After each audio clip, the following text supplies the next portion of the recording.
Part 1. The Silent Language of the Human Animal. Imagine walking into a high-stakes business meeting, a first date, or a casual social gathering, and possessing a literal superpower. Imagine being able to look at the person sitting across from you and seeing right through their carefully constructed smile, their polished words, and their confident posture.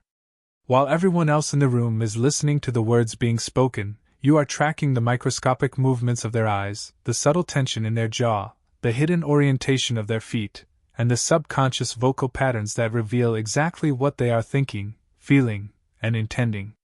You don't just hear what they say, you read their mind as if it were an open book. This is not a fictional ability from a Hollywood movie. This is the exact scientific reality of behavioral psychology. The tragic reality of human existence is that we are constantly lying to each other and to ourselves. From the moment we wake up, we put on social masks. We say we are fine when we are secretly drowning in anxiety. We pretend to agree with our bosses when we completely despise their decisions. We nod our heads in approval while secretly planning our exit. We use language as a shield to hide our true motives, our deep-seated fears, and our authentic desires. If you rely entirely on the words that people tell you, you are walking through the social battlefield completely blind, waiting to be blindsided, manipulated, and deceived. But our biological bodies are incapable of keeping secrets. While our conscious mind is highly skilled at constructing clever verbal lies, our primitive, subconscious nervous system is constantly leaking the absolute truth. Every single emotional micro-expression, every defensive body shift, and every subtle change in behavioral motivation leaves behind a massive trail of psychological evidence. In his groundbreaking book, Read People Like a Book, author Patrick King pulls back the curtain on human behavior, offering a masterclass in how to analyze, understand, and predict human emotions, intentions, and actions. In this complete, ultra-deep structural breakdown, we are going to dismantle the illusion of social superficiality. We will explore how to decode the hidden language of the body, how to read the secret architecture of human motivation, how to spot an absolute liar using cognitive load tricks, and how to use the legendary observation methods of Sherlock Holmes to navigate any social interaction with absolute dominance and clarity. If you are tired of being manipulated, tired of misreading people's true intentions, and ready to claim absolute social mastery, pay close attention. This is the definitive blueprint to reading the human animal. Let us begin the journey into human decoding. Part 2. The Problem of Objectivity, the Illusion of the First Impression. To begin reading people like a book, you must first unlearn everything you think you know about human intuition. Most people walk through life believing they have a natural gut feeling about who is trustworthy, who is dangerous, who is intelligent, and who is deceitful. They look at someone for 3 seconds, form an immediate mental judgment, and spend the rest of their interaction treating that judgment as an absolute, objective fact. This is the number one mistake of amateur psychological analysis. Your initial intuition is not a magical truth sensor. It is a highly distorted mirror of your own personal biases, cultural programming, and historical emotional wounds. Patrick King emphasizes that the primary obstacle to reading people accurately is the fundamental problem of objectivity. Human beings are inherently subjective creatures. When you look at a stranger, you do not see them as they truly are. You see them through your own psychological filters. This creates a dangerous cognitive bias known as the halo effect. If someone is physically attractive, well-dressed, and speaks with a confident, upper-class accent, your brain automatically assumes they are also honest, intelligent, kind, and incapable of malicious behavior. Conversely, if someone looks unkempt, stutters, or displays an unconventional posture, your brain automatically assigns negative traits to them, completely ignoring their true character. To become a master decoder of human behavior, you must completely murder your own ego and your emotional biases. You must transition from an emotional judge into a cold, neutral scientist. When you observe someone, you must treat their behaviors not as signs of goodness or badness, but as raw, unaligned data points. If someone folds their arms across their chest, an amateur analyst immediately jumps to a rigid conclusion: they are closed off and defensive. But a professional straight thinker knows that folded arms could simply mean the room is cold, their back hurts, or they are just comfortable standing that way. Never analyze a single human action in isolation. You must establish a psychological baseline for that specific individual before you can interpret any deviation. A baseline is the normal, relaxed behavior an individual displays when they are under zero stress or scrutiny. How fast do they normally talk? What is their natural blink rate? How do they naturally sit when they are just drinking coffee? Only after you map out their baseline can you accurately spot the anomalies, the sudden spikes in tension, or the micro-behaviors that signal deep emotional shifts. True observation requires absolute patience, neutrality, and the elimination of all quick assumptions. Part 3. The motivation factor, the pleasure or pain blueprint. Every single human behavior, no matter how chaotic, illogical, or bizarre it appears on the surface, is driven by a deep, underlying prime directive. Human beings are biological engines designed to execute a simple, binary psychological code, the pursuit of pleasure or the avoidance of pain. If you want to predict exactly what someone will do, how they will react to bad news, or why they make certain lifestyle choices, you must stop looking at their surface behavior and start mapping out their personal pleasure-pain blueprint. Think about the people in your life. Why does one colleague work 80 hours a week, completely sacrificing their health and family life? On the surface, you might assume they just love money or success. But if you look deeper through the lens of motivation science, you might find that their behavior is driven by an intense, childhood-rooted fear of financial ruin and poverty. Their frantic work ethic is not the pursuit of pleasure, it is a desperate, lifelong attempt to run away from the pain of financial vulnerability. Now look at another person who constantly self-sabotages their relationships, breaking up with partners the moment things become serious. They aren't doing it because they hate love. They are doing it because their primitive mind believes that deep emotional intimacy is a direct path to the pain of rejection and abandonment. They strike first to avoid being hurt. Patrick King introduces us to the ultimate hierarchy of human needs, referencing the profound work of Abraham Maslow. At the base of the human pyramid are fundamental physiological survival needs: water, food, and physical safety. Until these safety needs are fully met, an individual is incapable of focusing on higher social connections or self-actualization. When a person feels physically or socially unsafe, their brain enters a defensive state of survival mode. Their empathy drops to zero, their selfishness spikes, and their capacity for deception increases dramatically.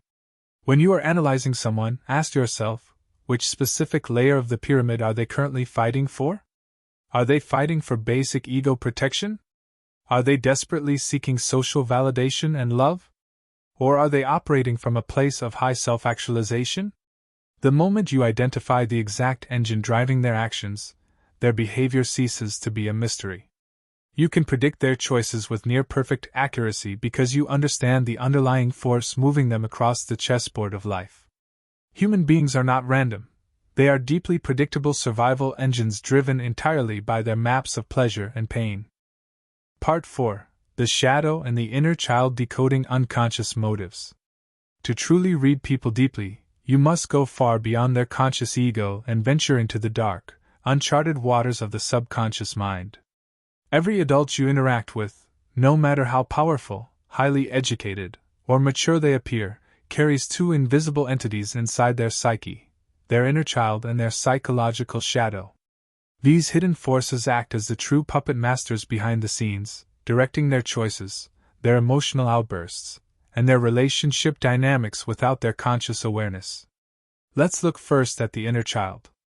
The human brain undergoes its most intense neurological programming during the first 7 years of life. During this critical window, our young minds absorb every single emotional trauma, every instance of parental rejection, every social abandonment, and every unfulfilled need. If a child grows up feeling constantly ignored or unappreciated by their parents, that emotional wound doesn't magically vanish when they turn 30. It simply sinks into the subconscious.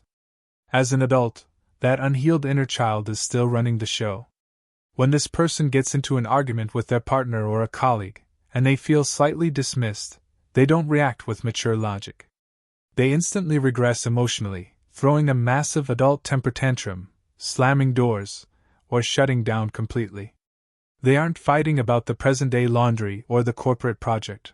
Their inner child is screaming out of the past, fighting against the ancient pain of feeling unloved and unseen. The second force is the psychological shadow, a brilliant concept pioneered by Carl Jung. The shadow consists of all the aspects of our true personality that we have rejected, repressed, and hidden from society because we were taught they were shameful, bad, or unacceptable. For example, if someone was raised in a strict environment where showing anger or personal ambition was heavily punished, they learned to bury their aggression deep in their shadow, putting on a mask of absolute pleasantness, passivity, and politeness. But the shadow cannot be buried forever. It consistently leaks out through a psychological defense mechanism known as projection. When a person has deep, unacknowledged shadow traits, they project those exact traits onto the people around them. If someone is hypercritical of others, constantly accusing everyone around them of being selfish, arrogant, or untrustworthy, look closer. They are often revealing the exact hidden contents of their own shadow. They despise in others what they secretly refuse to acknowledge in themselves.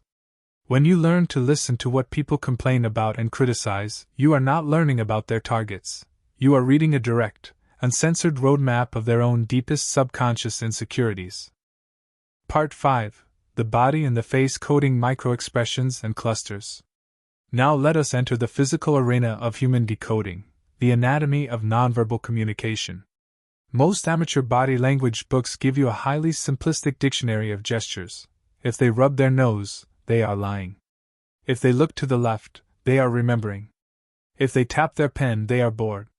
This simplistic approach is absolute garbage and will cause you to completely misread people.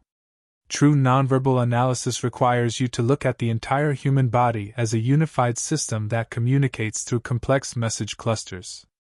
A message cluster is a group of simultaneous nonverbal cues that point toward the exact same emotional state. Think of a single body language gesture like a single letter in the alphabet. By itself, the letter A doesn't mean much. But when you combine it with the letters C, T, and S, it spells a word. To decode someone accurately, you must find at least 3 distinct nonverbal signals that align perfectly before you can declare an emotional state to be true. Let's start with the absolute focal point of human expression, the face. The human face contains dozens of intricate muscles that are directly wired into our emotional brain centers. While an individual can force a fake smile for a photo, they cannot stop the occurrence of microexpressions. A microexpression is an involuntary facial movement that flashes across the face for a fraction of a second, revealing the true emotion before the conscious mind can put the social mask back on. To spot a genuine smile versus a fake social smile, you must look at the eyes, a concept known as the Duchenne smile. When someone is genuinely happy, not only do the corners of their mouth lift up, but the muscles around their eyes contract, creating natural wrinkles or crow's feet, and their cheeks lift significantly. A fake smile only involves the mouth. The top half of the face remains completely dead, rigid, and unaligned. But the face is the most highly scrutinized part of the human body. People know they are being watched, so they try to control it. To find the unvarnished truth, you must look as far away from the face as possible. You must look at their feet. Behavioral psychologists have discovered that the feet are the most honest part of the human body because we rarely think about controlling them. When you join a conversation with 2 people, look at the angle of their feet. If their torsos are facing you, but their feet are pointing toward the nearest exit door, their primitive nervous system is shouting the truth. They want to leave the interaction. If you are talking to someone and their feet suddenly point directly away from you, they are psychologically disengaged from the conversation. The body always points toward what it desires, and away from what it fears or dislikes. Part 6. The Language of Defense Decoding the Ego's Shields. The human ego is a highly fragile structure that is terrified of one thing above all else: emotional pain, exposure, and vulnerability. When an individual feels threatened during a conversation, when their status is challenged, or when their deep insecurities are brought to light, their conscious logical brain shuts down. They immediately activate an elaborate system of psychological ego defense mechanisms. If you want to read people like a book, you must learn to recognize these defense shields instantly, because they tell you exactly where an individual's hidden psychological pressure points are located. The first major defense mechanism is denial. This is the act of completely refusing to accept a clear, objective reality because it is too psychologically painful to process. If an executive is driving a major corporate project straight into absolute failure, and every single data sheet point warns that disaster is imminent, yet they continue to smile and declare that everything is going perfectly, they aren't necessarily lying to you. They are in a state of primitive denial. Their ego cannot handle the realization that they made a massive mistake, so their mind literally filters out the negative evidence to protect their self-esteem. The second highly common shield is rationalization. This is the art of constructing a highly logical, socially acceptable excuse to justify a deeply irrational or flawed behavior. If someone fails to get a major job promotion that they desperately wanted, their ego will experience an intense wave of pain. To heal that pain, their mind immediately creates a comfortable narrative. Well, I didn't really want that promotion anyway. The hours are terrible, the management is toxic, and it would have ruined my work-life balance. By rationalizing the failure, they avoid looking at the raw fact that they simply weren't qualified enough. The third and most explosive shield is displacement. This occurs when a person experiences intense negative emotions, anger, or frustration from a powerful source that they cannot safely strike back against, so they displace that toxic energy onto a completely innocent, weaker target. If a man gets completely humiliated and screamed at by his corporate CEO at work, he cannot scream back without losing his job. He swallows his rage, drives home, steps through the front door, and immediately starts screaming at his spouse or his children over a minor, insignificant issue. When you observe someone overreacting with intense, irrational anger over a tiny problem, a straight thinker never asks, why are they mad about this tiny problem? They know that the current tiny problem is simply the lightning rod for a massive reservoir of displaced emotional energy generated somewhere else entirely. Look beyond the immediate explosion and track the hidden origin of the stress. Part 7. Personality Science using the Big Five Framework. To transition your behavioral analysis from basic pattern tracking into long-term strategic prediction, you must master the absolute gold standard of psychological science, the Big Five Personality Framework, also known as the Ocean Model. While alternative personality tests like the MBTI or the Enneagram are highly popular in pop culture, they are rejected by academic psychologists because they rely on binary boxes that fail to capture the fluid reality of human nature. The Big Five framework measures 5 universal, scientifically verifiable traits that remain remarkably stable throughout an individual's entire adult life. The first trait is openness to experience. This measures a person's level of intellectual curiosity, creativity, and preference for novelty and variety versus rigid routine. An individual who is exceptionally high in openness loves abstract philosophy, modern art, unconventional business strategies, and continuous change. They are driven by innovation. Conversely, an individual who is extremely low in openness prefers concrete facts, traditional structures, predictability, and proven routines. They despise disruption and view change as a severe threat to their safety. The second trait is conscientiousness. This is the ultimate metric of personal discipline, organization, reliability, and goal-directed behavior. A highly conscientious individual is the ultimate professional. They arrive 10 minutes early, their desk is completely immaculate, they follow plans to the absolute millimeter, and they possess immense impulse control. An individual who is exceptionally low in conscientiousness is chaotic, disorganized, driven by immediate gratification, and highly unpredictable. They start 20 different projects but finish 0. The third trait is extroversion. This measures where an individual draws their primary psychological energy. High extroverts are energized by massive social stimulation, crowds, networking events, and external validation. They are loud, assertive, and expressive.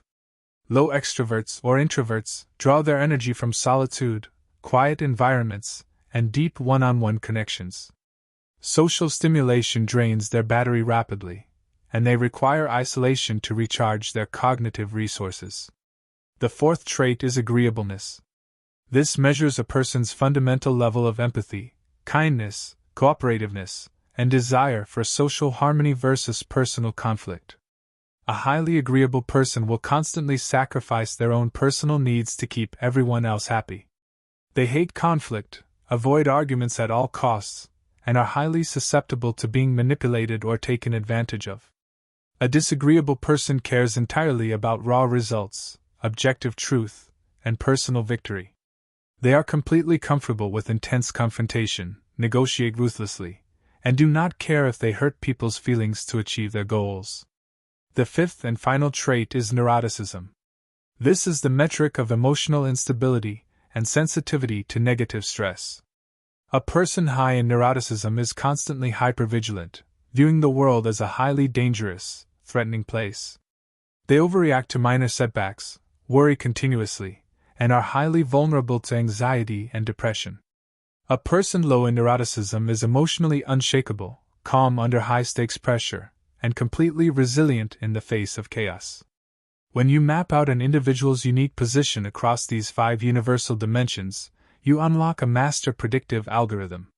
You know exactly how they will handle a crisis, how to negotiate with them, and how to motivate them to align with your personal goals. Part 8. Lie Detection 101: Increasing Cognitive Load. Let us now dismantle the ultimate social illusion, deception. Hollywood movies have taught us that catching a liar is simple. They look away, they sweat, they stutter, or they act highly nervous. This is a massive, dangerous myth. A highly skilled, psychopathic, or narcissistic liar will look you dead in the eyes, smile calmly, and deliver an absolute fabrication with zero physical signs of nervousness.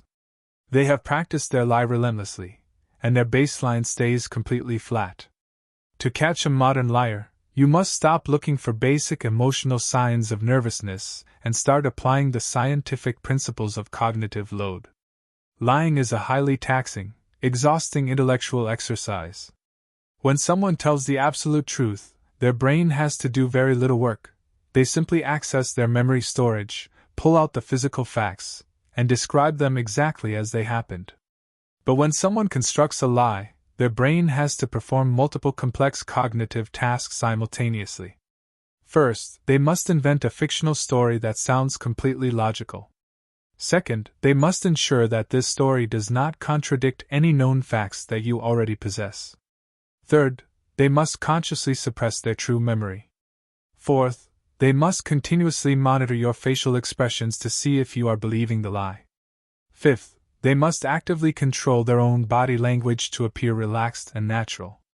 This requires an immense amount of mental processing power. The liar's brain is running at 99% capacity. To break a liar, your strategic goal is not to accuse them or get angry. Your goal is simply to push their cognitive load past the point of system failure. When a system overload occurs, the lie will collapse into structural contradictions and involuntary physical leaks. The absolute best tool to increase cognitive load is the technique of reverse chronology.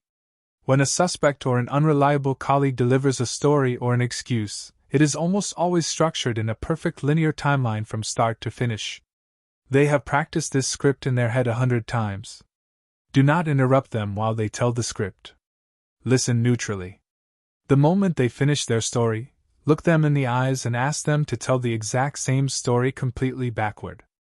Ask them, okay, before you walked out of the restaurant at 9 p.m., what exactly happened at 8:45?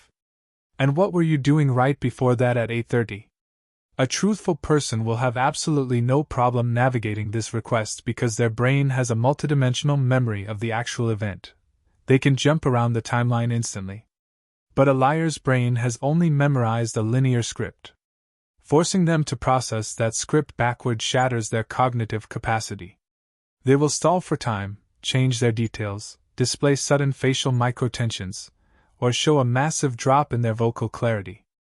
They will choke on their own cognitive overload. Part 9. Sherlock Holmes' Observation: The Thin Slicing Method. To become an elite reader of human behavior, you must master a highly advanced cognitive technique known as thin slicing, a method perfectly personified by the legendary fictional detective Sherlock Holmes.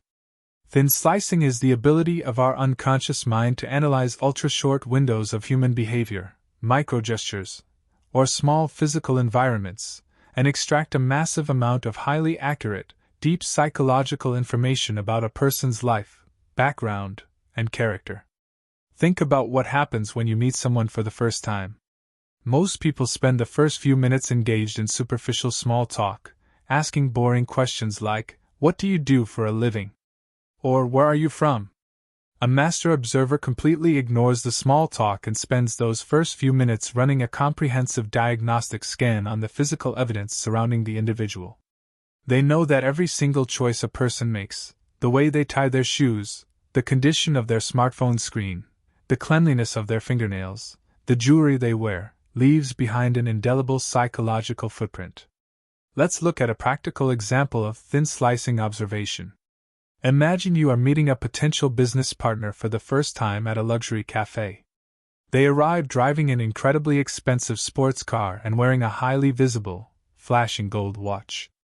An amateur observer looks at this and immediately thinks, "Wow, this person is immensely wealthy, successful, and powerful." But a straight-thinking master of observation looks closer at the microdata. They notice that while the gold watch is massive, the leather on their shoes is significantly worn down and unpolished. They notice that when the server arrives with the menu, the individual speaks with an overly aggressive, condescending tone to assert their dominance. They notice that the screen of their expensive smartphone is completely shattered, and they have multiple notifications flashing from high-interest loan applications. Let's run this thin-sliced data through the filters of behavioral science. A genuinely wealthy, secure, and self-actualized individual has zero psychological need to flash massive status symbols or humiliate service staff to feel powerful. Their status is an established fact. The combination of an expensive car and watch with unpolished shoes, poor manners, and a broken phone suggests a completely different psychological profile. This is an individual who is buried in deep financial debt, operating from a place of intense social insecurity, and desperately using material illusions to project an image of success that they do not possess. They are highly volatile, desperate, and dangerous to partner with. By thin slicing the microevidence, you saved yourself from a catastrophic business mistake before you even signed a single document. Part 10. Active Observation, Indirect Questions, Direct Information. Many people believe that the only way to get deep information or uncover the true intentions of another person is to ask direct, aggressive, or confrontational questions. They act like an intense police interrogator, asking, "What are your true motives? Are you lying to me? What do you think about my performance?" This direct approach is completely ineffective in the real world. The moment an individual feels targeted by a direct question, their ego defense mechanisms ignite instantly. They put up their psychological shields, select their words with extreme caution, and tell you exactly what you want to hear to protect themselves. To read people like a book, you must master the art of active observation using indirect questions to extract direct information.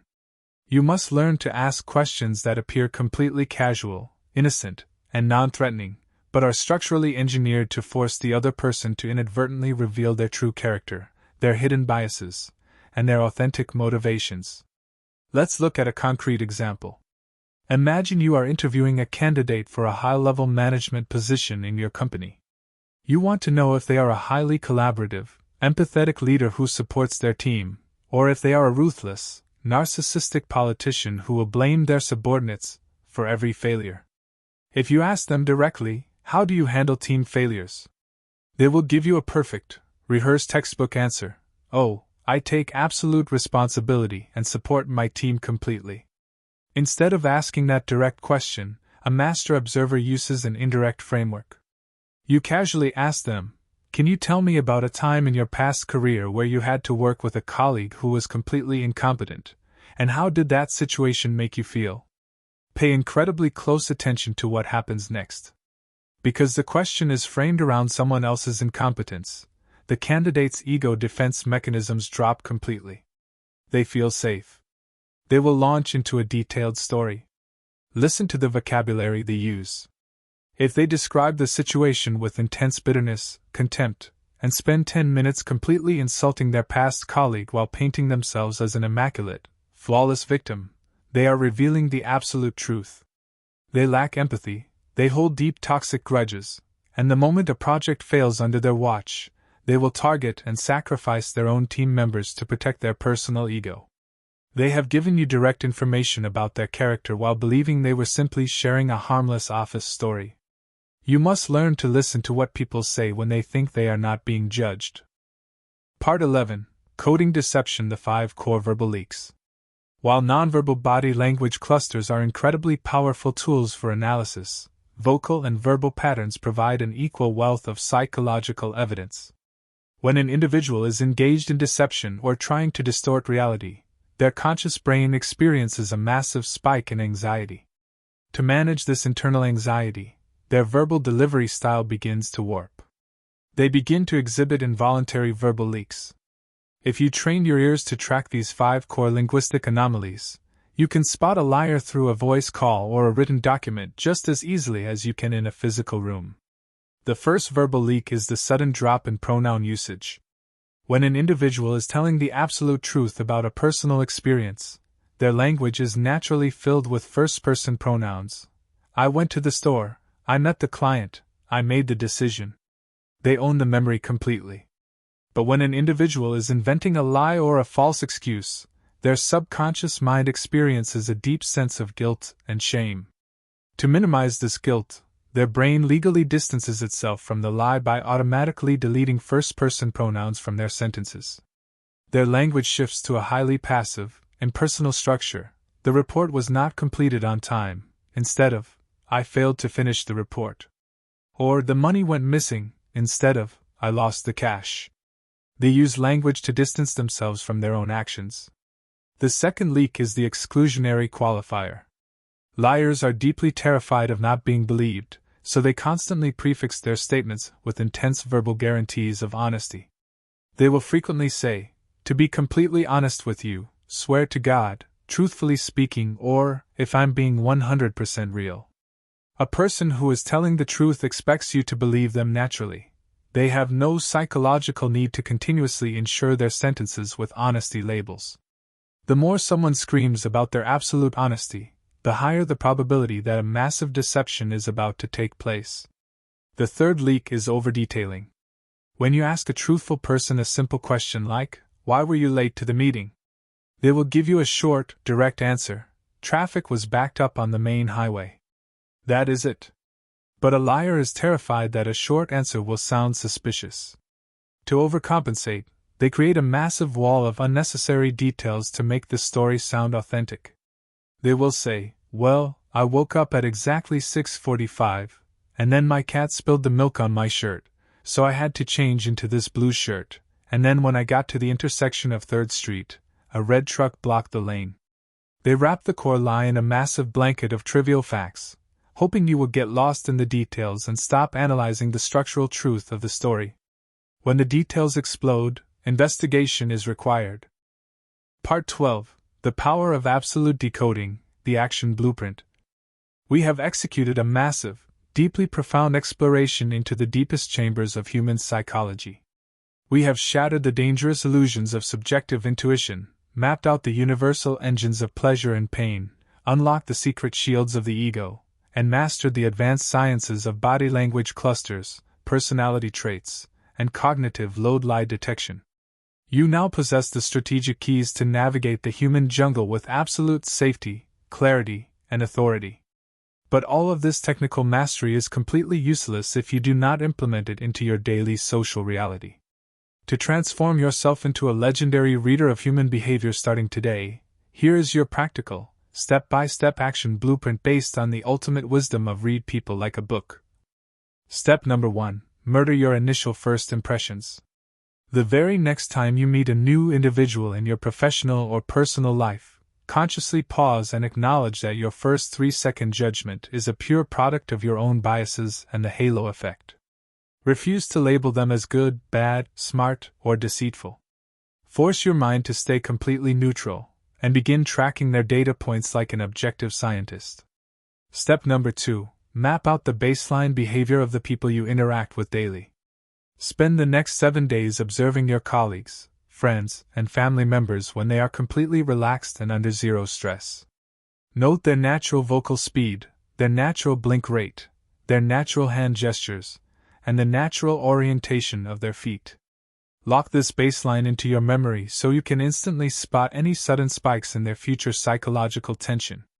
Step number 3. Look for message clusters, never isolated gestures. If you see someone cross their arms, do not react. Look for at least 2 other reinforcing signals. Look at the tightness of their jaw, the crossing of their legs, or the sudden drop in their vocal tone. Only when you track a cluster of 3 distinct nonverbal alignments can you confidently declare an emotional state to be the absolute truth. Step number 4. Master the cognitive load technique to protect yourself from deception. Stop looking for basic nervousness. If you suspect an individual or a business partner is delivering a fabricated script, increase their mental processing power. Ask them targeted questions that force them to tell their story in reverse chronology. Watch for the systemic system crashes, the stalls for time, and the verbal contradictions that occur when their brain undergoes cognitive overload. Step number 5. Utilize indirect questions to capture uncensored character data. Stop asking direct, threatening questions that force people to put up their ego shields. Frame your inquiries around alternative scenarios, past colleagues, or structural hypothetical situations. Listen with absolute focus to the vocabulary they deploy when they believe their personal character is completely out of the spotlight. The human body is an absolute mirror of the human soul. No matter how clever the lie, no matter how beautiful the social mask, the truth will always find a way to leak out through the feet, the eyes, the pronouns, and the subconscious motivations of the human animal. Stop being a passive victim of social manipulation. Stop walking through your life blind to the intentions of others.